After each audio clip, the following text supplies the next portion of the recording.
A primavera está a chegar e com ela novos ritmos de leitura. Leia artigos de opinião e receba acesso antecipado a todos os episódios Podcast Plus. Acompanhe a atualidade ao minuto. Assine hoje o Observador com até 58% de desconto e habilite-se a ganhar uma tote bag e um voucher da Livraria Almedina. Tudo em observador.pt.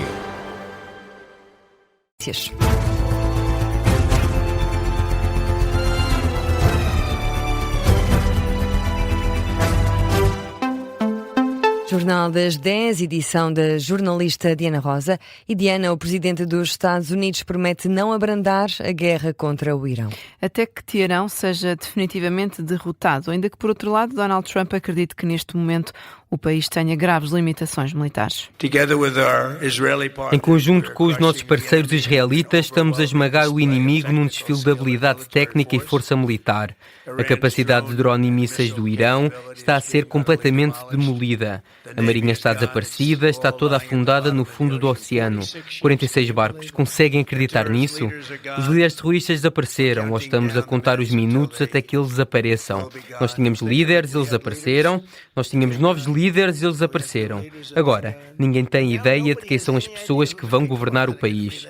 Nós não vamos desistir até que o inimigo seja totalmente e definitivamente derrotado. Donald Trump acredita que, se não fossem realizados os ataques a Teherão mais uma semana e os Estados Unidos eram atacados, por exemplo, com mísseis. Foi uma conferência de imprensa de Donald Trump na Flórida. E seguimos com um aviso do presidente do Eurogrupo. A zona euro deve preparar-se para um período de longa instabilidade devido ao conflito no Médio Oriente. Kyriakos Perriakakis alerta que a guerra com o Irão pode afetar as cadeias de abastecimento e voltar a pressionar os preços da energia e inflação. Depois da reunião com os ministros das Finanças da zona euro em Bruxelas, o responsável sublinhou que, apesar da resiliência da economia europeia, teme-se que a Europa volte a enfrentar uma crise energética semelhante à de 2022, quando começou a guerra na Ucrânia. Em causa o encerramento do Estreito de Hormuz pelo Irão, uma passagem importante para o transporte mundial de petróleo e que Donald Trump diz que quer controlar. O presidente da Assembleia da República recusou o pedido do Chega para um debate parlamentar de urgência sobre combustíveis, alimentação e impostos. José Pedro Aguiar Branco justificou a decisão com o facto de o partido já ter esgotado os agendamentos putestativos no período entre os dias 2 e 13 deste mês. No despacho a que teve acesso, o presidente do Parlamento explica que o Chega pode renovar o pedido na próxima quinzena, desde que respeite os requisitos previstos de calendarização.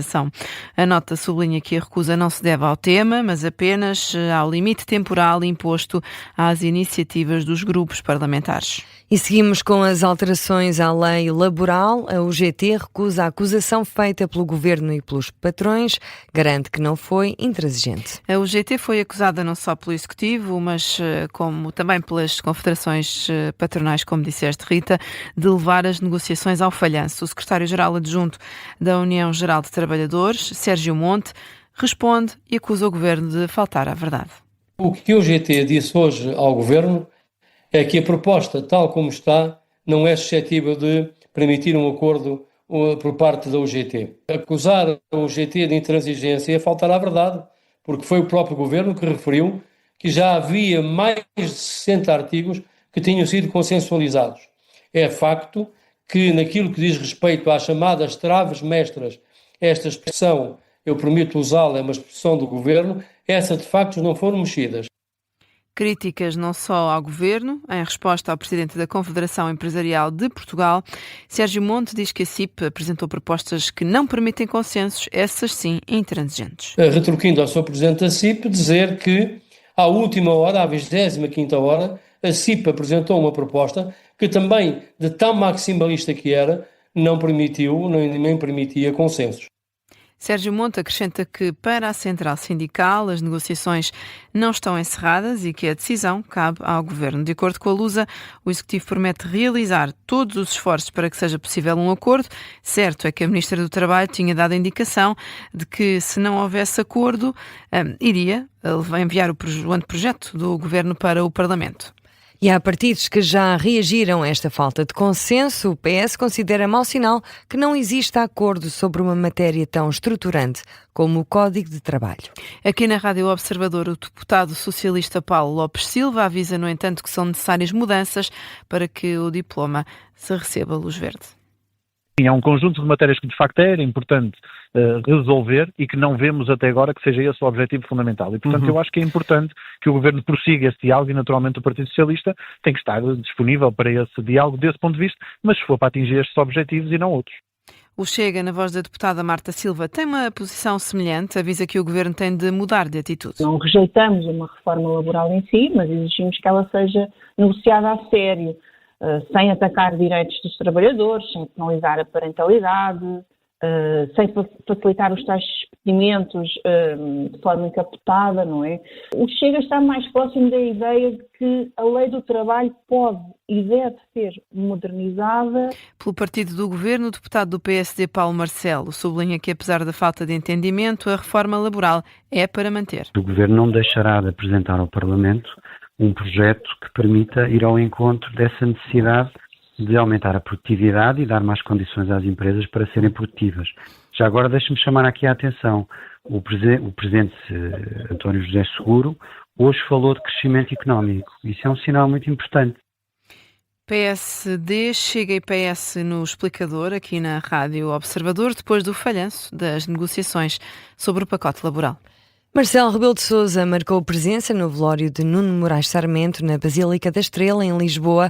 Destacou aspectos que considera fundamentais do antigo ministro que morreu no sábado.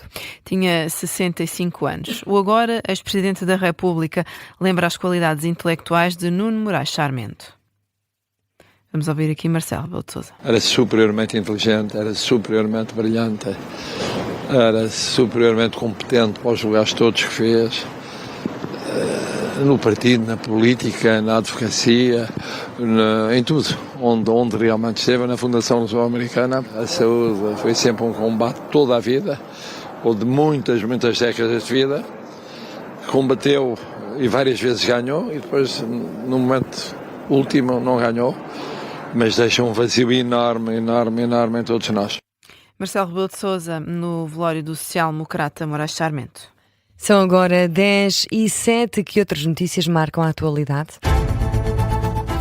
A diretora do FMI apela aos governantes para que pensem no impensável e para que preparem respostas. Diz Kristalina Georgieva que, face à guerra com o Irão e aos sucessivos choques globais, são necessárias respostas para reforçar o crescimento e a resiliência económica. A diretora-geral do Fundo Monetário Internacional alerta que mesmo que o conflito no Irão termine em breve, pouco tempo depois, novos choques virão. Termina assim deixando 3 conselhos: investir em instituições e enquadramentos de políticas sólidas, assim como utilizar no momento oportuno as margens das políticas fiscais monetárias ou de reservas que permitam uma economia mais ágil.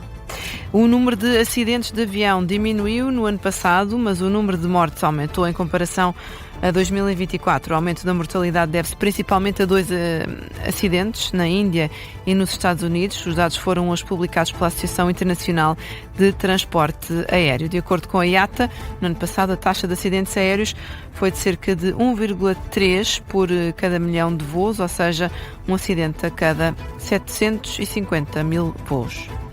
Fica por aqui o Jornal das 10, edição da jornalista Diana Rosa. Já a seguir, nova edição das Desobedientes. Até já. Até já.